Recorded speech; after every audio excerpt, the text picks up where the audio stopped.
네, 안녕하세요. 주식가회 1타 정수환입니다. 오늘도 조성우 부장과 함께합니다. 어서 오세요. 네, 안녕하세요. 네, 앞서 앵커가 짚었듯이 어제는 정말 극심한 변동성을 보였던 시장이었습니다. 이 특정 외국계 창고에서 매물이 쏟아지면서 하한가 종목이 8개나 나왔는데요. 이럴 때 제일 위축감을 느낄 게 아무래도 우리 개인 투자자분들인데 어떻게 받아들이면 좋을까요? 완전 요즘에는 그 시장 전체보다는 개별 이슈가 자꾸 시장을 혼탁하게 만드는 상황이고, 맞습니다. 어제 사실 그 특정 종목들의 그 무더기 하한가로 인해서 시장이 이제 그 이슈로 완전히 이제 집어삼켜버린 거죠. 그러니까 이제 계속 이제 거기서 말이 이제 확대 뭐 재생산되고 네. 뭐 이러는 건데, 뭐 여러분들도 이제 그 현상들은 다 아실 거고. 근데 이제 오늘 제가 그래서 이제 준비한 코너는 워낙에 이제 이슈가 커졌기 때문에 좀 네. 다루기는 할 건데, 그 현상에 집중하기보다는 우리 이제 그 현상이 주는 이제 교훈에 대해서 한번 좀 얘기해보는, 왜 일타 과외잖아요. 그렇죠. 공부해야 돼요. 오늘의 가회 그 수업은 네. 현상보다는 현상이 주는 교훈에 집중해 보자였습니다. 그럼 그 첫 번째로 일단 어제 하한가를 맞았던 종목들 하나하나 체크를 해볼 텐데요. 일단 보니까요. SG증권 상위 매도 창구에 8개 정도 하한가 종목이 등장을 했습니다. 네. 넘어가서 종목들 차트와 함께 하나하나 체크해 보도록 하겠습니다. 자, 일단 어제 신고가 종목이 이제 무더기 급락해가지고, 여러분들도 이제 내용은 잘 아실 거예요. 뭐 거의 실시간으로 이제 이야기들이 네.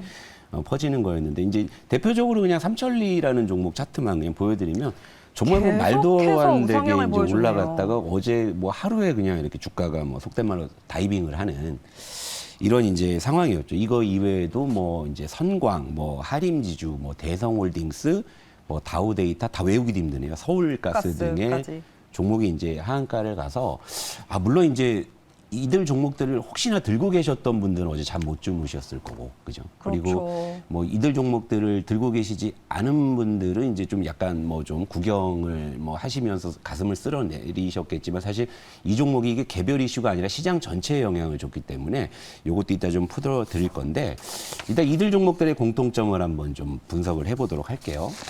이들 종목들의 일단 어제 그 특정 외국계 창고, 소시에테 제너럴 창고에서 매도가 집중됐다라는 공통점이 있지만, 그거 외에 우리가 이제 좀 주목해야 될 공통점이 3가지가 있습니다. 일단 주가가 과도하게 올라 있었다라는 계속해서 거죠. 상승을 예. 보였어요. 제가 한번 다 이렇게 훑어보니까 최근 6개월 동안 평균적으로 뭐 적게는 3배에서 뭐 많게는 이제 8배까지 이제 그렇죠. 주가가 이제 올랐고요. 그리고 이제 두 번째가 신용 비율이 다 대부분 높은 높아요. 종목들이었어요. 뭐 좀 제일 낮은 게 7%도 상당히 높은 신용 비율입니다. 그리고 12%대 이제 네. 달하는 그런 종목들도 있었죠. 근데 이런 높은 신용 비율은 여러분들도 이제 아실 거예요.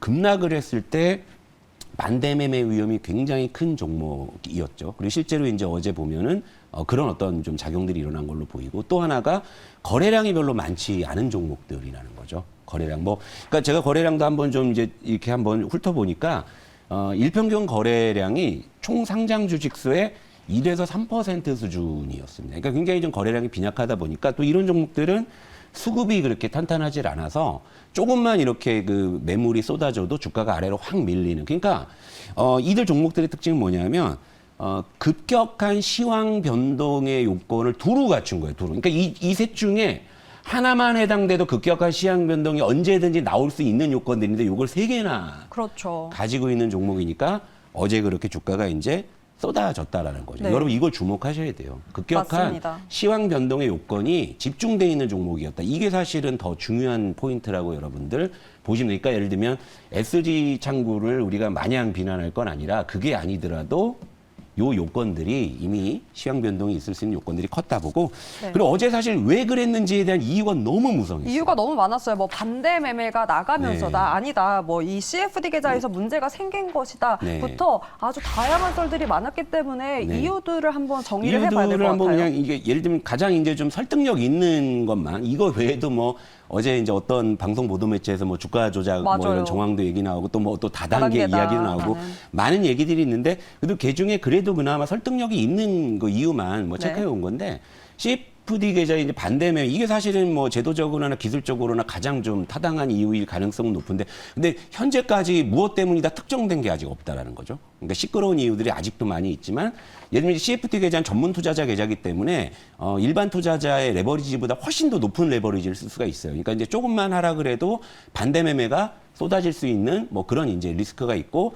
그리고 이제 만기를 연장하는데 그게 뭐 안 됐다. 이제 이 이유가 지금 제가 볼 때도 가장 좀 설득력은 있어 보이고. 요 이유가? 그리고 이제 그 다음에 이제 공매도라는 이야기가 나오는데, 이것도 반은 맞고 반은 틀린 것 같아요. 예를 들면 지금 현재로서는 우리 시장에서 이제 공매도는 인덱스 종목만 가능하잖아요. 코스피 200이나 코스닥 150만 가능한데, 그렇죠. 이 중에서 인덱스 종목은 코스닥 150의 성광, 다우데이터 할인 지주만이 이제 인덱스 종목이에요. 그러니까 다른 종목들은 이제 공매도에 포함되지 포함이 되지 않는 않는. 종목이고, 그리고 또 어제 또 하나 얘기 나온 게 SG증권에서 이제 최근에 실적이 부진하니까 뭐 이제 우리 시장에서 철수하는 거 아니냐. 그래서 이제 수익률이 뭐 큰 종목부터 매도한 거 아니냐. 뭐 이런 이야기들이 이제 추정돼서 나오는 이제 것들인데, 근데 여기서 이제 중요한 건 뭐냐면 뭐 이런 이유들보다도 이들 종목이 나비 효과로 어제 시장에 많은 영향을 줬다라는 거죠. 맞아요. 왜냐하면 지금 계속 며칠째 시장 전체보단 이런 개별 이슈가 자꾸 시장을 혼탁하게 만들죠. 자, 보세요. 지난 주말에도 지정학적 리스크 있었죠.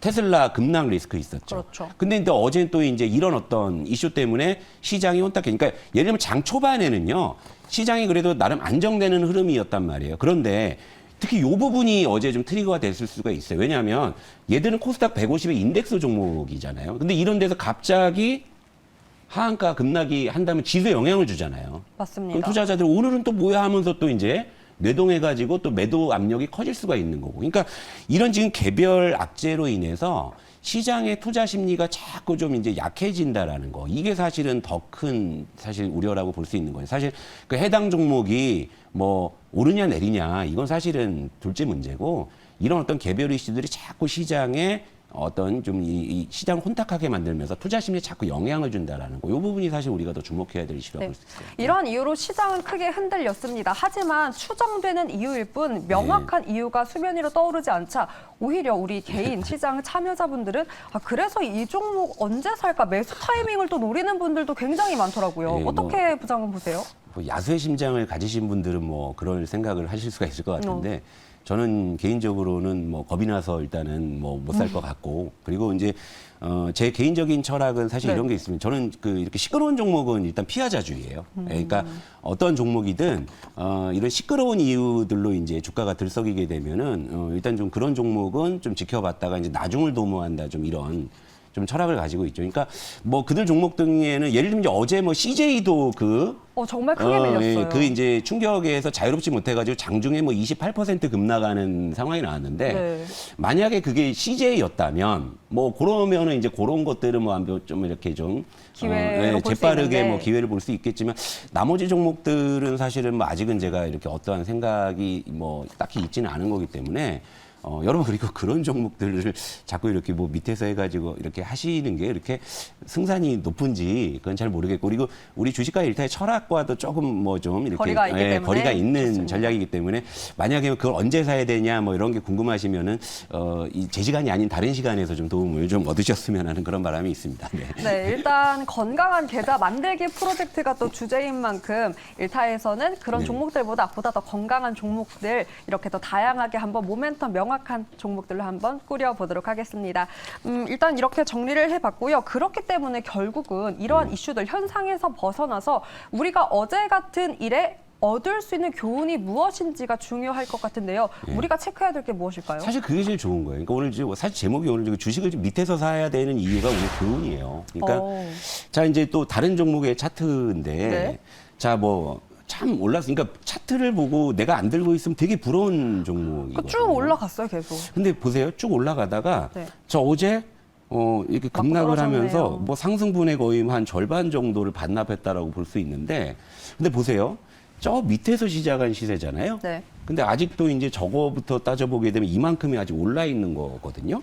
그렇죠. 그러면 한 번 더 볼게요. 자, 오늘 이 종목이 반등을 할지 뭐 더 떨어질지 그건 모릅니다. 아무도 모르죠. 모르지만 중요한 건, 자, 아직까지 오른 구간이 이만큼이 있어요. 네. 그러니까 누구는 여기서 팔아도 수익을 본다라고 생각을 하시면 이 주식을 살 때 좀 억울할 수 있잖아요. 그렇죠? 많이 억울하죠. 예, 그러니까 리스크가 아무래도 증가할 수밖에 없는 이런 상황이죠. 그러니까 개인 투자자분들이 가장 좀 이제 이렇게 많이 좀 이렇게 실수하시거나 이제 잘못 좀 대응하시는 게, 비싼 주식을 사서 이제 더 비싸게 이제 팔려는 그런 시도들을 좀 많이 하시는데, 많이 하죠. 그게 사실은 우리가 이제 예를 들면 뭐 기관 외국인 뭐 또 속된 말로 뭐 세력들하고 같은 논리로 우리가 싸워가지고는 이제 승산이 많지가 않다라는 거죠. 그러니까 주식은 프리미엄을 주는 순간 핸디캡을 얻는다고 보시면 돼요. 그러니까 핸디캡이라는 건 그만큼 불리하죠. 위험을 뜻하는 네. 거잖아요. 그러니까 저는 사실 이런 관점 때문에 아직까지 뭐 이런 종목이 어제 급락했다고 해서 이걸 저걸 사야 되나라는 생각이 아직 한 번도 안 드는 거죠. 만약에 이런 애들이 뭐 추가적으로 더 하락을 해서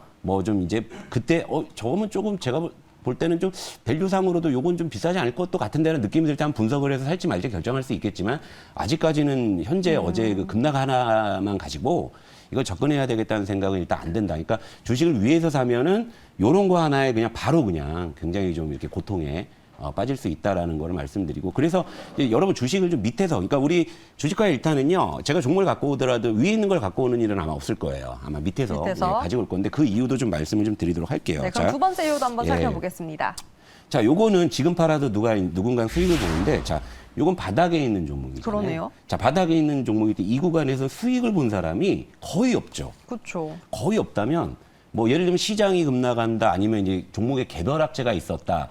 이럴 때라면 모르겠지만 그렇죠. 그게 아니라면은 이 구간에서 주식을 들고 계시는 분들은 보통 팔 생각을 잘 안 하시겠죠. 먹은 게 없잖아요. 그러니까 리스크도 적겠네요. 그렇죠. 리스크가 적는 거니까 그러니까 수익을 본 사람이 적을수록 주가는 하방 경직성을 갖는 게 이런 심리에서 나오는 겁니다. 자, 아까 그 그림은 여기서 팔아도 수익이신 분들은 이제 좀 어제 급락 때문에 철렁하셨잖아요. 많이요. 그러니까 지금이라도 좀 요거라도 먹고 팔아야 되나라는 그런 매도 압력이 커질 수 있죠. 근데 이거는 오히려 종목의 이거는 개별 악재나 시장이 급락이 아니면은 뭐 주가가 안 올라서 좀 짜증스러울 수는 있을지언정 경쟁적으로 파는 구간은 아니라는 거죠. 그러니까, 오히려 기대 수익은 늘어나겠네요. 그러면 위험은 줄어들겠죠. 하방 경직성을 기본적으로 갖고 있으니까. 그러면 이제 기대 수익이 증가할 수 있다. 그러니까 개인들은요 밑에서 사서 기다리는 게 가장 확률 높은 그런 전략이라고 저는 생각을 해서 이제 어제 이제 그런 어떤 종목들의 무더기 급락 사태가 주는 교훈들 변동성이 커질 수 있는 요건을 두루 갖춘 녀석들이잖아요. 앞으로 이제 그런 종목들을 조심하시면 되고 그런 종목들은 보통 위에 있는 경우들이 많으니까.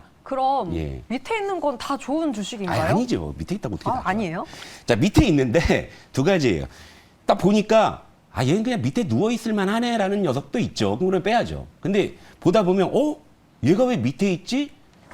이런 애들을 사야죠. 이런 애들. 얘가 밑에 있을 종목이 아닌데. 근데 이런 종목들은 이제 제가 계속 좀 뭐 서칭을 하고 찾고 있는 거고, 저도 사실 여러분들께 종목을 소개해드리는 그날을 고대하고 있으니까 여러분들 요걸 꼭 기억해 주셨으면 좋겠습니다. 네. 무조건이 아니라 저평가되어 있는 네. 선별이 필요하다라고 정리를 해보도록 하겠습니다. 사실 어제 같은 시장도 그렇고요. 너무나 극심한 변동이 많기 때문에 궁금하신 사항들 많을 것 같습니다. 화면에 계속해서 어떻게 궁금한 사항들 문의할 수 있는지 방법 나가고 있으니까요. 조성호 부장께 개인 과습 시간도 꼭 받아보도록 하겠습니다. 받아보셨으면 좋겠습니다.